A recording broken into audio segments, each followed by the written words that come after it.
Seck jiite ko nu ngeen jàngatee tolluwaayu ak yelleefu doomu aadama ci réew mi rawat na ci wàllu politique fan yi ni mu yëngoo liste candidat yi ci élection yeeg coow li manifestation yi CNR ak ñoom seen nañ ci del ci kanam waaye njëkk xayma gi ngeen def globalement ci tolluwaayu réew mi ci liberté ak démocratie. waaw jërëjëf Babacar Fall pour ñëw nag ci tolluwaayu réew mi lu jëm ci mbiru ak yelleef damay faral di fàttali ne bu ñuy yëngu ci ak yelleef du rek warugaru say ak waaye say yelleef da nga ko war a def ba mu mët jafe na nag parce que souvent askan wi ci bëri bokk citoyen lambda du xam lan mooy yelleefam wala ba pare bëgg di xiixar pour jot ay àqam souvent nag ñun liñ ci gën a faral mooy naam ci suñu biiru liggéey dañuy def ay formation maanaam ay ndaje di xamal nit ñi balaa ñuy revendiquer seeni droit dañu war a xam seen devoir yi ñu war a def lan la bu ñuy jàng nag ci tolluwaayu réew mi ci mbirum àq ak yelleefu doomu aadama damay njëkk a fàttali ne Sénégal dafa am statut bu mu amoon boo xam ne dafay ràññeeku ci comité conseil des Nations Unies pour les droits humains maanaam kuréel bi gën a am doole ci mbirum àq ak yelleefu doomu aadama te bootoo ci mbootaayu réew mi kuréel boobu dafay saytu dëkk bu nekk di la jox statut A wala B may fàttali na nag ne ñun dañoo perdre suñu statut A depuis longtemps te ba léegi mënuñu koo jot donc tant que jotaguñ ko rek mënuñoo jàpp rek. kañ la loolu ci lay Wade la moom Macky Sall. ci Macky Sall. ci Macky Sall et donc jàpp nañ ne boobu ba léegi comme jotaatuguñ ko dañuy jàpp ne kon bu ñu ne am nañ ay jéego ñuy def sax jéego bi des na. et donc globalement mun nañ ne ak yelleefu doomu aadama ci Sénégal sooxe na parce que ki nga xam ne kuréel bi war a saytu ba nangul ñu ne ñu ngi koy respecté wuñ ko waaye bu ñu ñëwee ci détails yi ak yelleef bi nga xam ne moo ci gën a fës wax dëgg yàlla nañ ko wax mooy la liberté d'expression. Liberté d'expression nag des fois dañ koy bëgg a def fourre-tout maanaam ñu bëri dañuy jàpp ne bu ñu waxee liberté d'expression maanaam nguur amatul ndogal nit ki dafa war a def lu ko neex déedéet demewul noonu dañu ne lépp looy def rek c'est encadré par la loi mooy lan dañu ne article 8 bu suñu ndeyu sart réew di suñu constitution di li ñuy wax ndeyu loi yi sart yi kooku moo joxe sañ-sañ ne nit dafa war a am ci ak yelleefam autorisation boo xamante ne moo ko moomal boppam pour exercer li nga xam ne mooy liberté waaye nag dañuy ne yow sa liberté dafa war a jeexee fi nga xamante ne moom la liberté keneen ki commencé maanaam tey waruma ne damay exercer sama liberté rek bëgg a faagaagal liberté Georges wala Babacar Fall déedéet dafa am fi ma war a yem noonu moo war a yem nag ci nga xam ne moom lay dundal ci biir société bi noonu aussi la ma état ki nga xam ne mooy nguur di ma xamalee ne booy def aussi da nga war a sàmm ak état lu mu wax ma jël exemple manifestation boo bëggee tey def manifestation ñu ne la constitution ndey sant réew mi moo la ko may am nga ci ndogal am nga ci sañ-sañ mu ne la waaye boo koy def de am na ab bataaxal ba war a bind préfet pour wax ko ne damaa bëgg a def sàngam ba sàngam te fii laa koy defee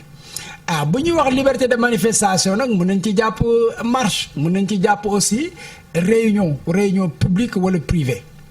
bu ñu nee réunion publique wala privée réunion mun naa doon foo xamante ne dañuy tëju ci biir kër def ko waaye mun nañ ko def aussi sur la voie publique waaye loolu yëpp day fekk ndogal boo xam ne dañ ko waxtaane am na nag njeexital boo xamante ne ñun ñuy yëngu ci àq ak yelleefu doomu aadama rafetlu wuñ ko mooy que ne gis nañu ne bi ñuy defee ay coppite ci suñu code pénal am na ab loi boo xamante dañ ko dugal pour yeesalaat mbirum terrorisme loolu article 96 jàpp nañu ne ñun li tax ñu ci doon yëngu di ci xeex balaa sax assemblée nationale di ko voté bindoon nañ bataaxal président de la république pour wax ko ne fi ñu bëgg a jëm ci lii de ñun yaakaar nañu ne waruñuy dem nii waruñu dem foofu parce que amalgame lay andi li tax muy andi amalgame mooy droit dafa nekk loo xam ne dafa am subtilité maanaam tey ki koy interpréter bu ko interpréter moom day nekk ci dëggam lay taxaw ne man nii laa ko gisee lii mooy suma dëgg. mu nekkoon loi bi nga xam ne dafa indi woon coow. waaye bu ñu jógee ci A dem B. fan la mbir mi gën a sooxe bu ñu wàcc ci classement boobu. waaw damay wax ne les libertés civiles et politiques, liberté d'expression, waaye aussi droit économique, socio et culturel dañ koy faral di fàtte. Et souvent man ci sumay waxtaan dama koy faral di fësal parce que tey bu ma nee droit économique socio et culturel moo jëm ci mbirum wérugu yaram moo dem ci mbirum éducation moo dem ci mbirum dëkkuwaay te ñëpp xam nañ ne tey ni ñuy dund ci jamono ji ni jamono bu dund bu metti la te doomu askan wi doomu réew mi dafa am sañ-sañ boo xamante ne yoon moo ko may ba nguur dafa war a sàmm ak yelleefam ci lu jëm ci mbirum koom-koom dëkkuwaay ak lu mu war a lekk ak mbirum santé ñëpp gis nañu ne hôpitaux yi pour accéder fa li ñu fay wax ñu ci bëri en terme de bon ma joxe exemple bu banal de amoon na benn décision gouvernementale buy wax ne désormais pour les chimiothérapies dans les hôpitaux waratuñ ko fay et may wax ba fii may wax ak yéen dañ koy fay ñu ngi koy fay parce que man dama ci am cas et donc loolu pour wax ne parfois c'est des décisions xam ne dañ koy wax mais du am njeexital te loolu day nekk une violation des droits économiques et sociaux des citoyens. chimiothérapie ci public bi wala ci privé bi. Public. Public c'était une décision gouvernementale. Mais ba léegi defuñu ko mettre ñu ko en œuvre. Et donc ki nga xam ne loxoom jotul gannaawam. mu war a def ay chimio ñëw amul lu mu fajo mais kooku état dafa war a jël en charge. te dafa cher ñaata la nit ñi di fay. 25 000 normalement. nga war ko def ñaata yoon ci semaine bi. mais ça dépend ci sa degré de voilà de maladie. Et donc loolu aussi dafay nekk loo xam ne dañuy jëm ci mbiru santé beneen bi mooy lan laboratoire yi tey. bari na nga dem ci hôpital gis nit mu lay joytu ne damaa bëgg a def analyse mais amul lu ma koy fayee da ngay gis sax koo xam ne dafa naan man de bëgguma dem hôpital parce que su ma demee dañ may jox bindal loo xamante ne du ma ko mën a dékku balaa je préfère ma bañ a dem donc loolu yëpp dafay nekk ak ay analyse 75 000 ak 100 000 wala lu ko ëpp et donc loolu aussi day nekk gàllankooru ak yelleefu citoyen bi ñu jëm ci mbirum dëkkuwaay c'est la même chose tey booy xool mbiru loyer ni mu méttee accessibilité pour que nit ñi mën a am fu ñu mën a dëkk yombalal leen ko xëy na loolu amul nu mu waree et de sorte que donc nit ñi dañuy dund benn niveau de vie boo xam ne dafa métti conjoncture bu ci boolewu ak crise bi nga xam ne moo am buñ ko waxul sax génn ci Covid crise économique bu tar bi wane ne ñu bëri seen loxo jotatul seen ginnaaw loolu aussi état dafa am lu mu ci war a def bu ñu xoolee xëyu ndaw ñi loolu yëpp dafa nekk bokk aussi ci mbiru ak yelleefu doomu aadama bu ñuy wax droit économique socio et culturel mais daal li ñu gën a mën a fësal daal mooy peut-être les libertés parce que dañuy jàpp ne état muy préfet muy gouverneur souvent dañuy jël ay ndogal wala sax arrêté ministériel ay ndogal yoo xamante ne dafay gàllankoor un peu li ñuy wax ne la liberté d'expression est garantie. pourtant ñoom kilifa yi dañ ne li ñuy maye nit ñi def manifester moo ëpp li ñu leen koy tere wala yéen giseewu leen noonu. waaw xam nga du ma dugg sax ci statistique boobu Babacar parce que bu fekkee ne li nga xam ne maa ko moom ma elloo ko nga jox ma ko loolu awma lu ma ciy compter parce que dama ko moom danga ma ko war a jox li nga xamante ne moom lañ gis te loolu moom ce sont des faits et les faits sont têtus. léegi bu dee nguur gi am na ay xibaar yu wane ni manifester sàngam bu amee mën naa jur ay wala musiba mu aaye ko loolu leen nu ngeen koy gisee yéen waa droit de l'homme waaw ñoom loolu lu ñu koy gisee mooy motif boo gis dañ koy maanaam ndogal boo gis dañ koy motiver parce que bu fekkee ne dañuy ne li ñu tax ñuy gën a bañ a joxe ay autorisation mooy trouble à l'ordre public bu ñu jàppee ne lii lu mu mën a def war na mën a jur nangam loolu kat dañ ko war a tere waaye bu ñu koy tere aussi dañuy joxe ay firnde ne lii ak lii moo tax damay jël exemple ñi nga xam ne ñooy saytu kaaraange réew mi ak nit ñi parce que comme on dit c'est la sécurité des personnes et des biens donc bu ñu jàppee loolu dañuy gis ne bu fekkee état dafa soxla jël avant-garde ma jàpp ne par exemple bu ñu ne dañuy voter loi sur le parrainage mais nga gis arsenal bu ñu génnee récemment c'était pareil nga gis gendarmerie génn nga gis ñëpp génn en tout cas les forces de l'ordre en masse ci rue capitale bi ma ne donc ñii war nañu am moyen yu ñu mën a encadrer marche bu ñu mënti def ci biir Sénégal mais fàttali ne la Ligue sénégalaise ak ay naataangoom dañuy defoon benn plainte au niveau de la cour de la CEDEAO ci l'arrêté Ousmane Ngom bi interdire nit ñi manifester au niveau de Dakar Plateau xam nga loolu gàllankoor la ci ak yelleefu citoyen waxuma sax dans le général mais ñi nga xam ne ñoo dëkk foofu tey bu ñu amee seen liberté pour def seen réunion publique mënuñu ko def te loolu yow da nga ko gàllankoor ñooñu nga xam ne ñoo dëkk foofu donc loolu dafay dem à l'encontre justement de li nga xam ne moom la ndeyu sart réew mi wax loolu nag liñ ci wax décision bi lire nañ ko fi def nañ fi point de presse waaye may fàttali ne décision CEDEAO c'est des décisions exécutoires maanaam du loo xamante nga def appel pour wax nangam sangam déedéet da nga ko war a defuloo ko am na ñu tamit yoon bu ñu war a jàppaat bu ñu jaaraat parce que amoon nañ jëlee de 2 mois bu ñu ko def bu ko état Sénégal dumoyo wala tànqamlu dañuy delluwaat cour de la CEDEAO pour tegaat ko ci table bi bu boobaa ay daan mën na ko ci fekk. tere wala nangu manifestation gis nañ gouverneur bu Ndakaaru gannaaw bi CNRA génne ab communiqué rappelé média classique yi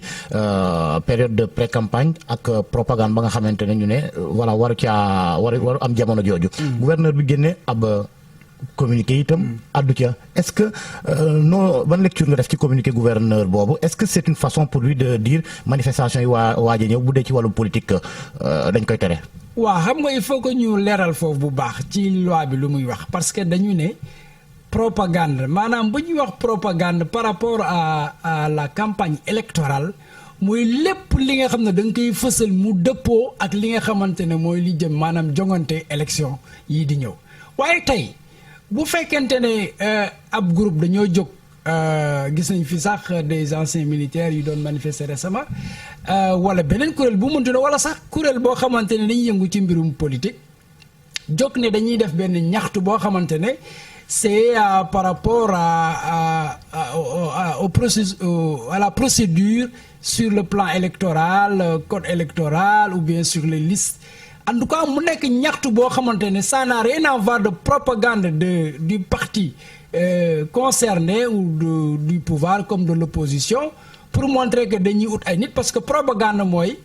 da ngay def li nga xam ne moom ngay wone pour que nit ñi mën a ñëw ànd ak yow pour voter la loolu mooy propagande waaye bu fekkee da ngay ñaxtu yow sa nekkin boo xamante ne teguwul ci yoon loolu am nga droit parce que constitution moo la ko may. damay fàttali aussi que dañuy wax la hiérarchie des normes te souvent Sénégal dafa mel ni dañ koy réer mbir je pense que Samet Assane Dioma Ndiaye am na lu mu ci doon wax récemment di ne dafa mel ni conseil constitutionnel bu mu jëlee décision bi passé un peu contesté par certains ci liste yooyu dafay ubbi benn brèche bu muy ubbi mooy tey ëllëg dañuy waxaat dañuy invité ko ay jurisprudence di ne waa bu la neexee tey nga dugal suppléant kese doo dugal titulaire wala bu la neexee nga dugal titulaire kese doo dugal suppléant parce que dañuy jàpp fii ne titulaire baaxul dañuy jël sa suppléant baaxul dañuy jël sa titulaire xam nga décision yooyu c'est des décisions yoo xamante ne c'est extraordinaire donc bu may wax hiérarchie des normes mooy que ne dañu war a jàpp ne c'est d'abord le bloc constitutionnel loolu mooy li jiitu bu ñu jógee ci bloc constitutionnel ñu ñëw ne les lois au niveau international bu ñu jógee ci loolu nag ñu ñëw nag ci suñuy loi ñun après ñu nag ñu doog a wàcc ci ay arrêté ak ci ay wala ay décret ay arrêté xëyma ngeen def ni droit de l'homme dafa dellu ginnaaw ci réew mi du affaire politique sax moo tax mu dellu nee nga dañoo perdre sunu statut A dem ci statut B mais loolu affaire góor jigéen yi nga xam ni Sénégal nguuram àndu ci moo waral Sénégal dem foofu loolu ngeen waxul